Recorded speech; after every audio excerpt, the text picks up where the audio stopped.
Amém. Amém. Permaneça em pé mais um pouquinho, irmãos. Vamos ler a palavra do Senhor no livro de Amós, no capítulo 5.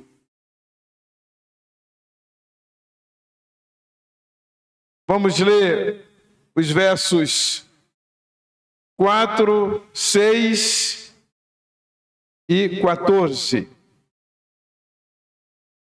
Amós capítulo 5, versículo 4, onde lemos o seguinte, é na versão NVI.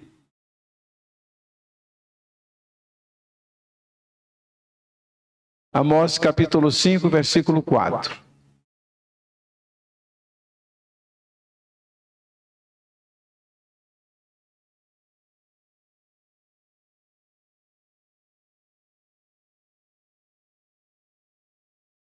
Assim diz o Senhor à nação de Israel: busquem-me e terão vida.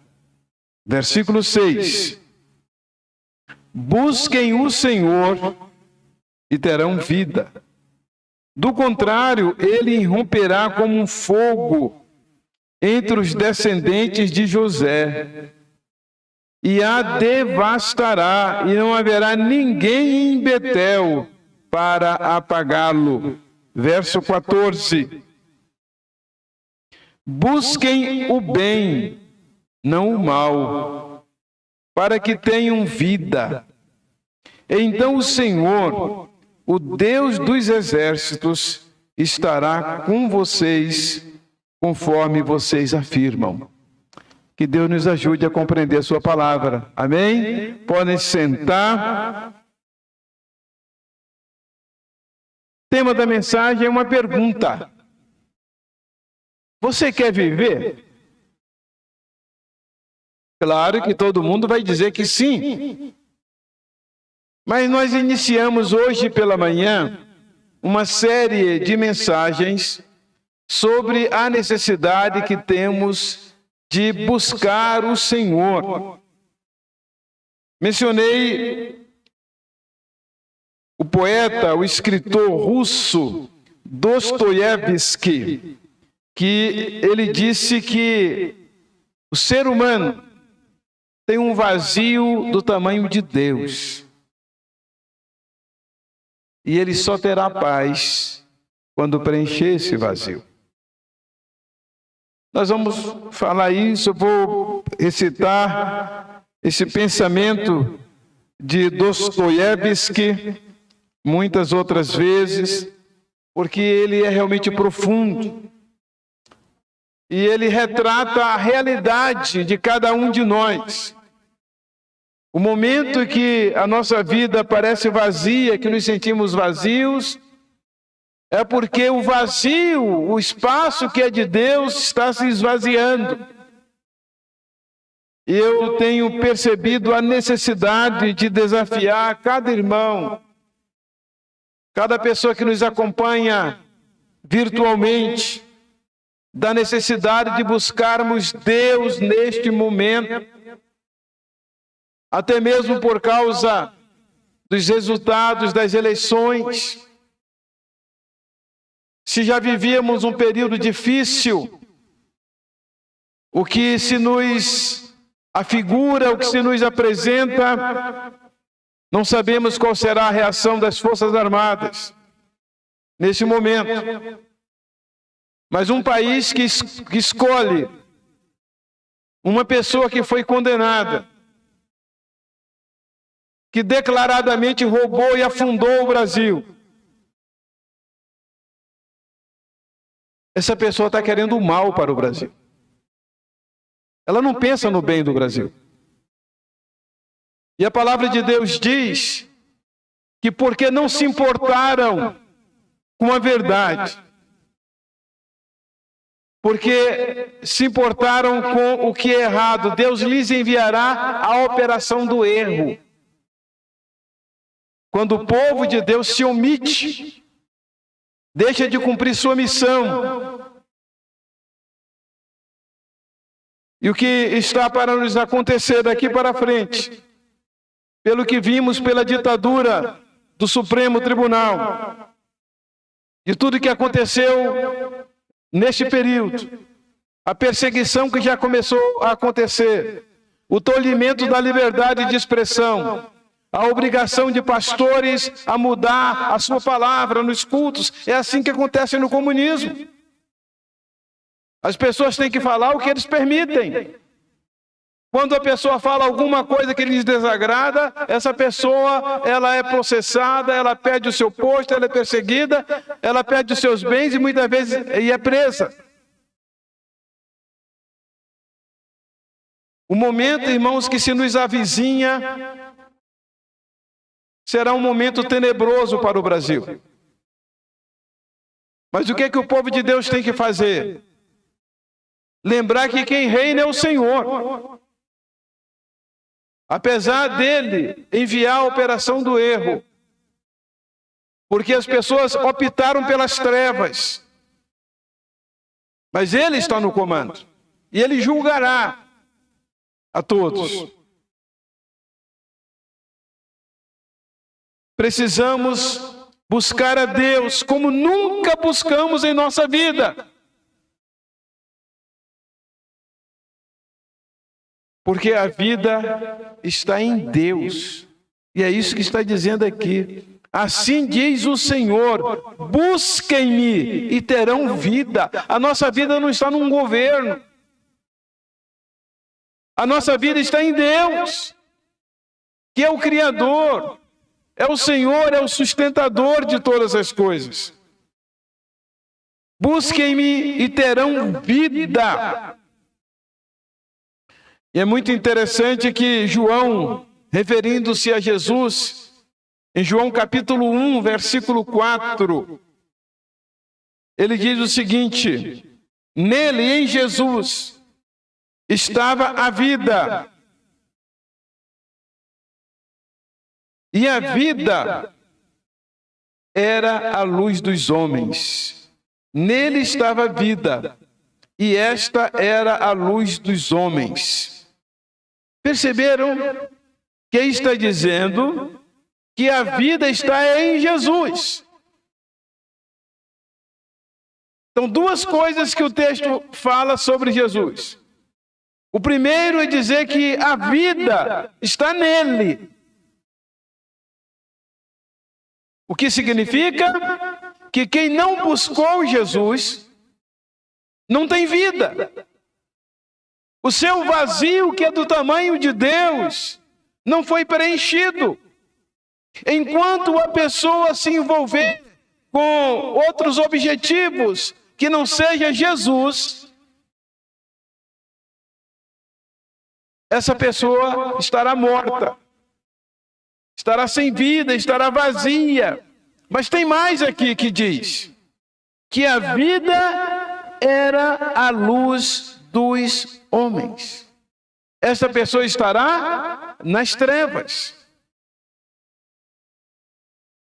E a vida era a luz dos homens. Há um comentarista chamado Ellicott, que no comentário bíblico ele diz o seguinte: buscar a Deus é recompensado por encontrá-lo. E isso é a vida no sentido mais elevado. Buscar a Deus é recompensado por encontrá-lo. Quando alguém busca a Deus, é recompensado por encontrá-lo. Foi o que eu falei hoje pela manhã. E isso é vida no sentido mais elevado. Jesus disse que veio para nos trazer vida e vida abundante. Uma vida muito mais elevada do que o nosso conceito rasteiro do que seja vida. Mas para ter essa experiência, é preciso buscar. Ela não acontece. Você vai vivendo sua vida, diz que é crente, vem para a igreja, seu trabalho, para o seu estudo. Não é só isso. É um sentido muito mais elevado de vida. Por isso que a palavra diz o quê? Buscar. E esta é a segunda reflexão, o segundo ponto dessa pergunta. Você quer viver? Viver, a vida está em Jesus. Qual é o seu foco? Você quer viver? Em segundo lugar, então você precisa buscar essa vida, precisa buscar Jesus, precisa buscar Deus. Manda duas coisas. Som. Demanda duas coisas. Busca e confissão, quer dizer, uma ação e uma confissão. Voltando para Amós 5:4, busquem-me e terão vida. Enquanto você não empreender a busca, não se empenhar por isso, isso não acontece automaticamente. Você não terá vida. Mas no versículo 14 de Amós 5, diz assim: busquem o bem, não o mal, para que tenham vida. Então o Senhor, o Deus dos exércitos, estará com vocês, conforme vocês afirmam.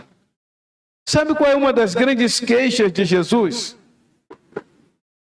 É de que as pessoas não quiseram buscá-lo. Em João capítulo 5, versículo 40, diz assim: contudo, vocês não querem vir a mim. Contudo, vocês não querem vir a mim para terem vida. É uma decisão, é uma vontade. Tem que empreender vontade. Eu não estou com vontade hoje. Ok. Não está com vontade, não vai. Mas também você não vai encontrar a vida. Você não vai preencher o vazio que está dentro de você.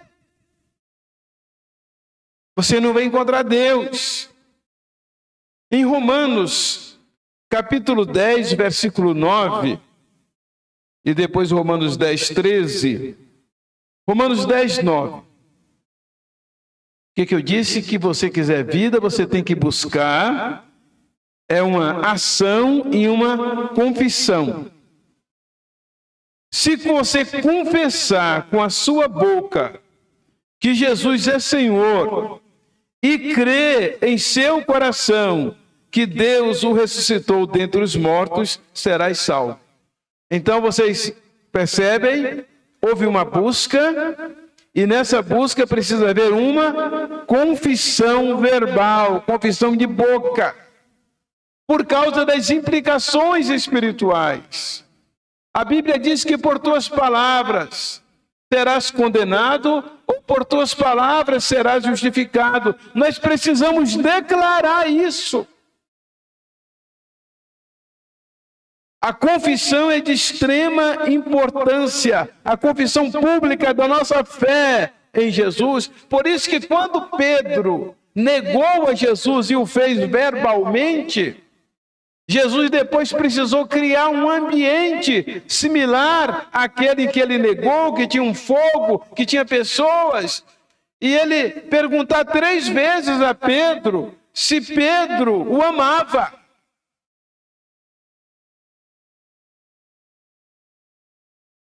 Então Jesus deu a oportunidade de Pedro anular aquela negação que ele tinha feito diante dos homens, e ele precisava agora confessar sua fé.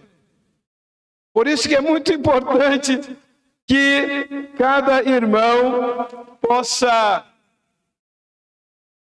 confessar publicamente que você entregou sua vida a Jesus, que você é crente, que você é salvo. E Romanos 10, 13, que vai dizer: porque todo aquele que invocar o nome do Senhor será salvo. Eu já expliquei para os irmãos aqui que a palavra invocar significa chamar para dentro. Invocar, chamar para dentro. Nessa confissão de Jesus como Senhor, você diz: Jesus, entra no meu coração, entra na minha vida, preenche o vazio mortal que está dentro de mim. Se você, meu irmão, minha irmã, está experimentando um vazio na sua vida, você é crente, mas você está experimentando vazio, então você precisa invocar, chamar para dentro, porque Jesus não invade coração. É preciso que a gente externe, é uma questão espiritual que temos de confessar, porque senão Satanás vai dizer: ele não confessou.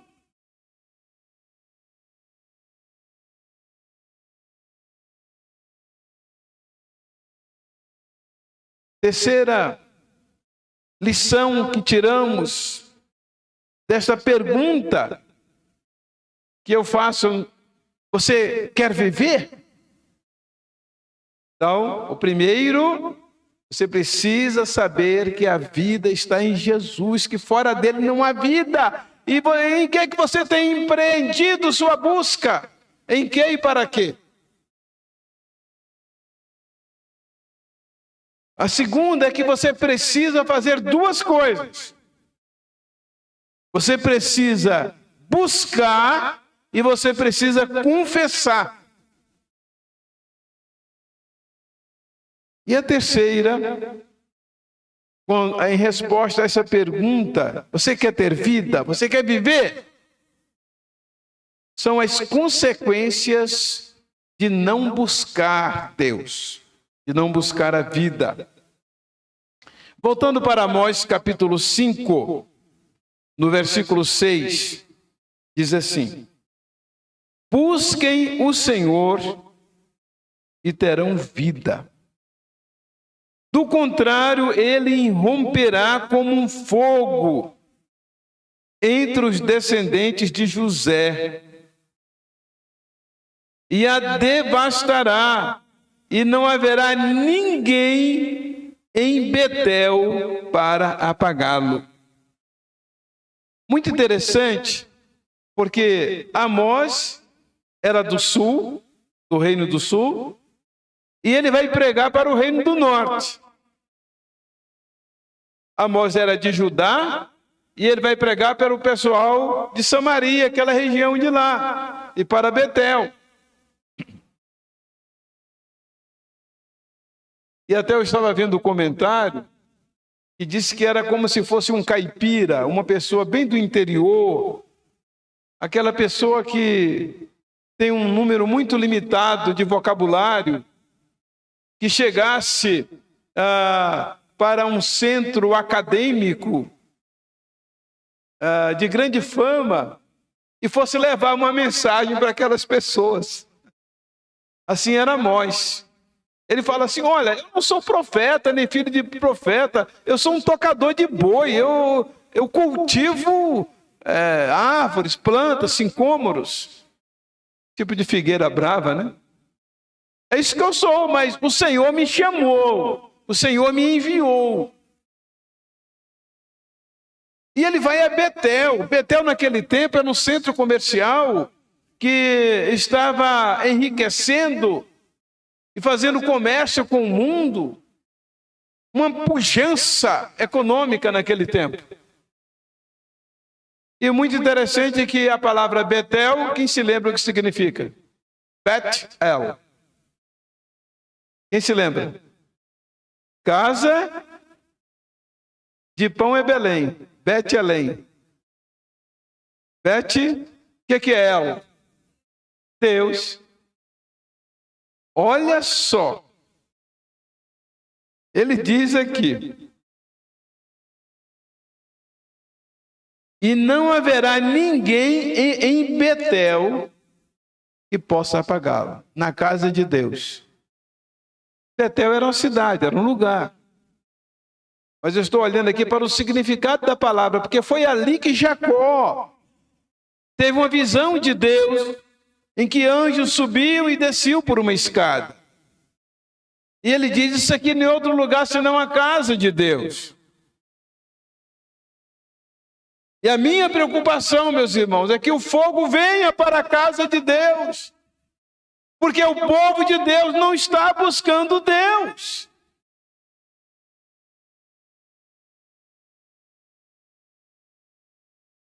Olha, vou ler o versículo de novo. Amós 5:6. Busquem o Senhor e terão vida. Do contrário, se esta igreja, se cada irmão não se empenhar em buscar Deus, não somente não irão encontrá-lo, mas ele irromperá como um fogo entre os descendentes de José, e a devastará, e não haverá ninguém em Betel para apagá-lo. Isso aqui não é fogo purificador, não, irmãos. Fogo destruidor. Meus irmãos, estamos nos aproximando de um grande fogo, de uma grande perseguição do mundo.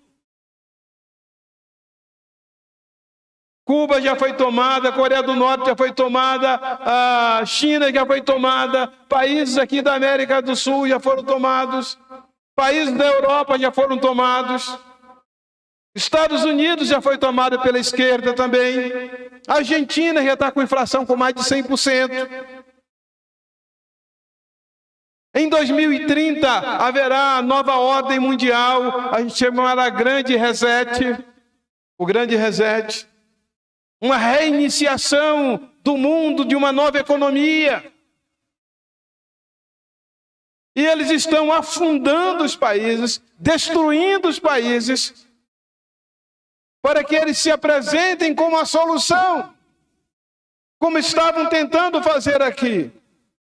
E que nós tivemos 4 anos de recuperação do Brasil.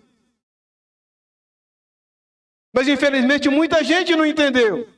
Está pensando que é questão de política. Não é questão política, é espiritual. O diabo não vem senão para matar, roubar e destruir. Começou o processo de destruição.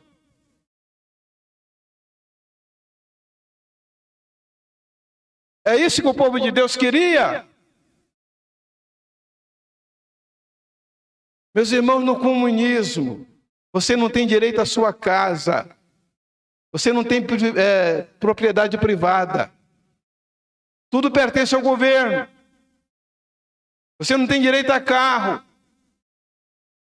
Todos os seus bens pertencem ao governo, são controlados pelo governo. Você não pode fazer culto, é controlado pelo governo. Eu não digo culto livre.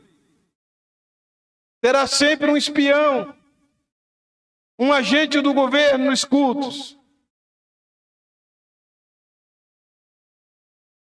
É isso que nos aguarda daqui para frente. Eu pensava que a manifestação do anticristo estava muito longe. Escrevam aí no Google e olhem aí, Lene e as galinhas, para você ver. Lene disse, reuniu lá os seus subordinados e foi explicar para eles qual era a proposta dele.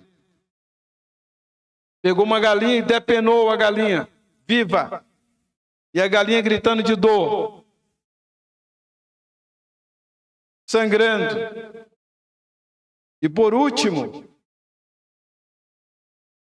ele colocou aquela galinha no chão e começou a jogar uns grãos de milho. E a galinha começa a picar aquele grão de milho e ele vai andando e jogando o grão de milho e a galinha vai atrás.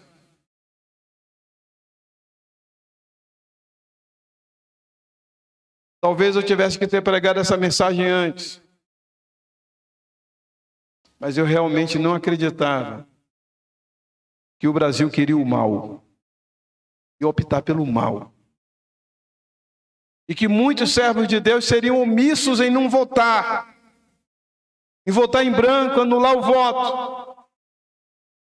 Pensando que seus empregos serão garantidos. Sabe quanto é que um médico ganha hoje em Cuba?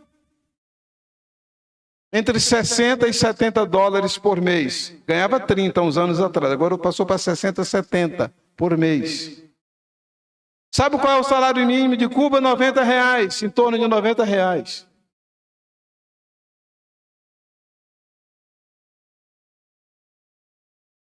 E é isso que está para vir para o nosso país, como já veio para os nossos países vizinhos. Por isso, o povo de Deus tem que esquecer questão de política. Agora é questão espiritual, é buscar a Deus. É se arrepender, pedir perdão a Deus. E buscar o Senhor. Porque o fogo já está determinado. Uma grande destruição já está determinada.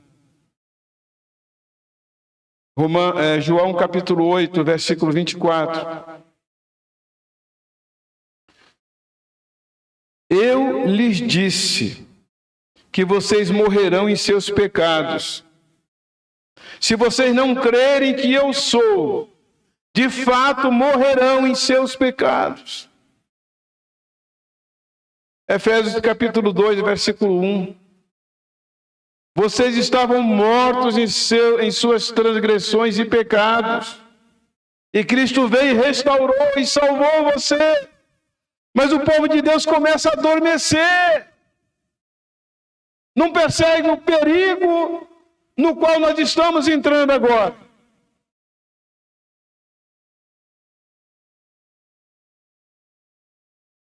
Infelizmente, irmãos, não vou dizer que as nossas orações não foram ouvidas,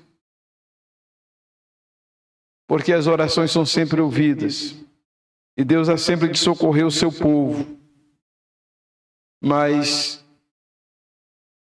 estamos entrando realmente num novo momento de história mundial.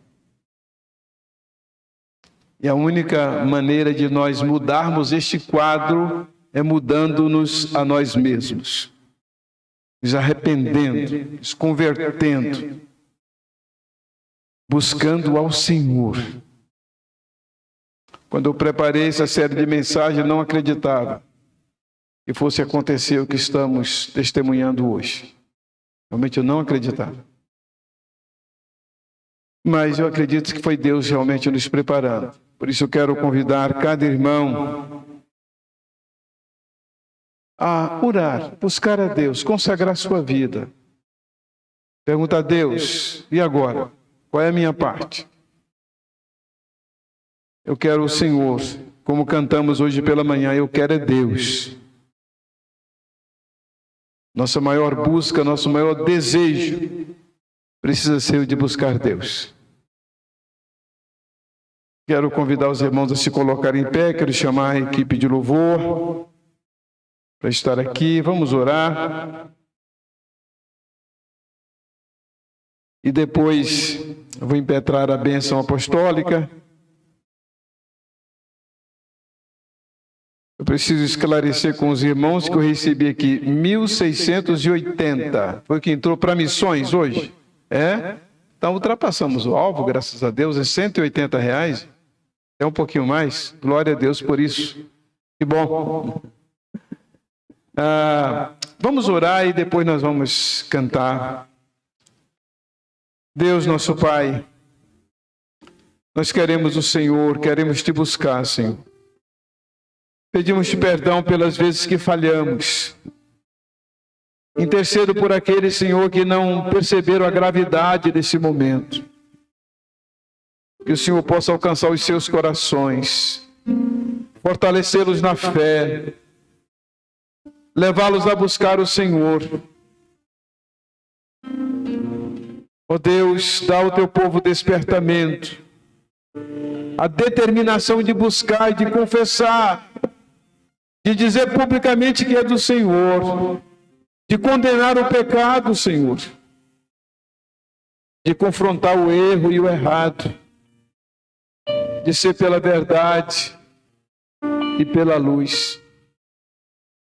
Pedimos o teu socorro para a nossa nação, Senhor. Socorro para aqueles que te são fiéis e que têm procurado fazer a tua vontade. Que a tua misericórdia realmente prevaleça sobre nossas vidas. É a nossa oração no nome de Jesus. Amém. Amém. A Bíblia diz, irmãos, que é um coração quebrantado